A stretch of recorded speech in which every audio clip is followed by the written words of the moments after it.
Hello welcome.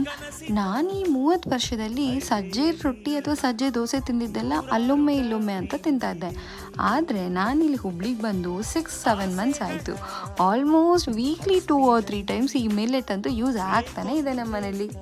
ನಮ್ಮದು agricultural ಬ್ಯಾಕ್ಗ್ರೌಂಡೇನೆ. ಊರಿಗಂತ ಹೋದರೆ ಸಜ್ಜೆ ರೊಟ್ಟಿ ಸಜ್ಜೆ ದೋಸೆ ಎಲ್ಲ ಸಿಗ್ತಾ ಇರುತ್ತೆ ಅಜ್ಜಿಯಿಂದ. ಆದರೆ ತುಂಬ ಫ್ರೀಕ್ವೆಂಟಾಗಿ ಅಂತ ಯೂಸ್ ಮಾಡ್ತಿರಲಿಲ್ಲ. ಆದರೂ ಬೆನಿಫಿಟ್ಸ್ ಅಂತ ಕೇಳೋಕೆ ಹೋದರೆ ತುಂಬಾ ಇದೆ.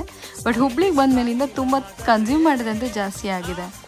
ಸಜ್ಜೆ ತಿನ್ನೋದ್ರಿಂದ ಹಾರ್ಟಿಗೆ ಒಳ್ಳೆಯದು, ಡೈಜೆಷನ್ಗೂ ಹೆಲ್ಪ್ ಆಗುತ್ತೆ, ಸ್ಕಿನ್ನಿಗೆ ಕೂಡ ತುಂಬ ಬೆನಿಫಿಟ್ ಸಿಗುತ್ತೆ, ಹಾಗೆ ವೆಯ್ಟ್ ಲಾಸಿಗೆ ಕೂಡ ಹೆಲ್ಪ್ ಆಗುತ್ತೆ. ಮೈನ್ಲಿ ಡಯಾಬಿಟಿಕ್ಗಳು ವೀಕ್ಲಿ 2 ಆರ್ 3 ಟೈಮ್ಸ್ ಇದನ್ನು ಕನ್ಸ್ಯೂಮ್ ಮಾಡಿದ್ರೆ ತುಂಬಾ ಬೆನಿಫಿಟ್ ಸಿಗುತ್ತೆ. ಇನ್ಸ್ಟೆಡ್ ಆಫ್ ರೈಸ್ ಕನ್ಸ್ಯೂಮ್ ಮಾಡೋದಕ್ಕಿಂತ 1 ಆರ್ 2 ಮಿಲೆಟ್ಸ್ನ ವೀಕ್ಲಿ ಆ್ಯಡ್ ಮಾಡೋದ್ರಿಂದ ಅವರು ಬ್ಲಡ್ ಶುಗರ್ ಲೆವೆಲೆಲ್ಲ ಮ್ಯಾನೇಜ್ ಮಾಡ್ತಾ ಹೋಗ್ಬೋದು. ಓಕೆ, ವಿಡಿಯೋ ಇಷ್ಟ ಆದರೆ ಲೈಕ್ ಮಾಡಿ, ಕಮೆಂಟ್ ಮಾಡಿ, ಶೇರ್ ಮಾಡಿ, ಹಾಗೆ ಪ್ಲೀಸ್ ಚಾನಲ್ ಸಬ್ಸ್ಕ್ರೈಬ್ ಮಾಡಿ. Thank you.